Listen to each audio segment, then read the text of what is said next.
Hi! Welcome to my channel ఇష్టమైన వంట. ఇవాళ మన కర్రీ వచ్చేసి బెండకాయ పెరుగు పులుసండి. ఎంత టేస్ట్ ఉంటుందంటే మనం నోట్లో ఇట్లా వేసుకొని తినేస్తూనే ఉంటాం.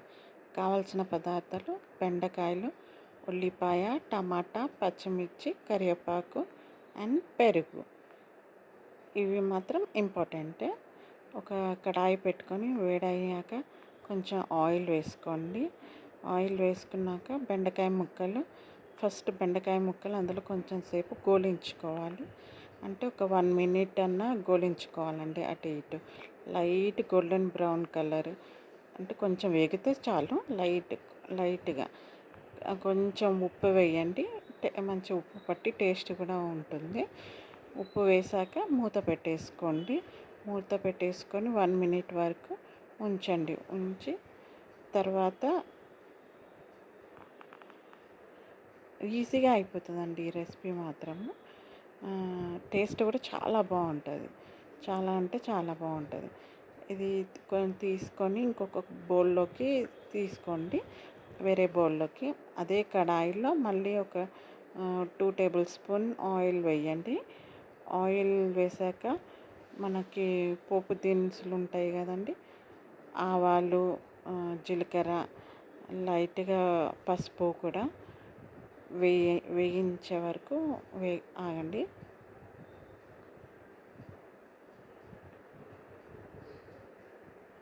కొంచెం అల్లం వెల్లుల్లి పేస్ట్ కూడా వేయండి. అల్లం వెల్లుల్లి పేస్ట్తో మాత్రం నిజంగా ఏ కూరకైనా బాగా టేస్ట్ వస్తుందండి. అన్నం కొంచెం పింకిష్ కలర్ అయ్యాక మనం ఆనియన్స్ వేసుకోవాలి. ఆనియన్స్, పచ్చిమిర్చి అండ్ కరివేపాకు ఇవి బాగా కొంచెం ఇట్లా మగ్గేంత వరకు వేపుకోవాలండి. మధ్య మధ్యలో అటు ఇటు తిప్పుతూనే ఉండాలి.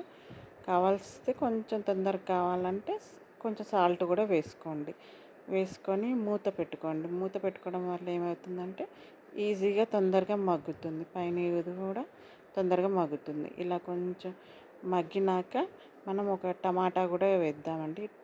టమాటాతో కూడా టేస్ట్ వస్తుంది. మీకు టమాటా అట్లా ఇష్టం లేకపోతే మాత్రం టమాటా స్కిప్ చేయొచ్చు. ఇది ఆప్షనలే. వేస్తే వేయండి, లేకపోతే లేదు. సో టమాటా వేస్తే మాత్రం అది కొంచెం మగ్గేంత వరకు మాత్రం అటు ఇటు తిప్పుతూ మూత పెట్టి కొంచెం మగ్గేంత వరకు మాత్రం ఉంచాలి. మళ్ళీ ఒక నిమిషం ఉంచుకోవాలి. బాగా మగ్గినాక ఇప్పుడు మనము కారం వేయండి. తగినంత కారం వేయండి. పచ్చిమిర్చి ఆల్రెడీ వేసాం కాబట్టి కారం కొంచెం చూసి వేసుకోండి. లైట్ గరం మసాలా, ఒక పించ్ గరం మసాలా, కొంచెం జీరా పౌడర్, చిటికెడు జీరా పౌడర్. ఆల్రెడీ మనం వేపి పెట్టుకున్న బెండకాయలు వేసేయండి. ఈ మసాలా అంతా మంచిగా పట్టేటట్టు కలుపుకోండి వాటికి. ఇప్పుడు ఏమవుతుందంటే ఈ మసాలా వాటికి బాగా పట్టుకొని బెండకాయ బాగా టేస్ట్ వస్తుందండి.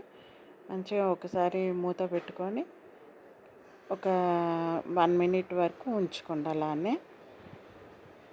మధ్య మధ్యలో మూత తీస్తూ కలుపుతూ ఉండండి, లేకపోతే అడుగంటుతుంది. ఇప్పుడు ఈ స్టేజ్లో మనము పెరుగు పోయాలి. పెరుగు బాగా చిక్కగా ఉంటే మాత్రము కొంచెం వాటర్ తీసుకోండి. వాటర్ తీసుకొని అది మునిగేంత వరకు, బెండకాయలు కొంచెం మునిగేంత వరకు తీసుకున్నామనుకో టేస్ట్ మాత్రం బాగుంటుంది.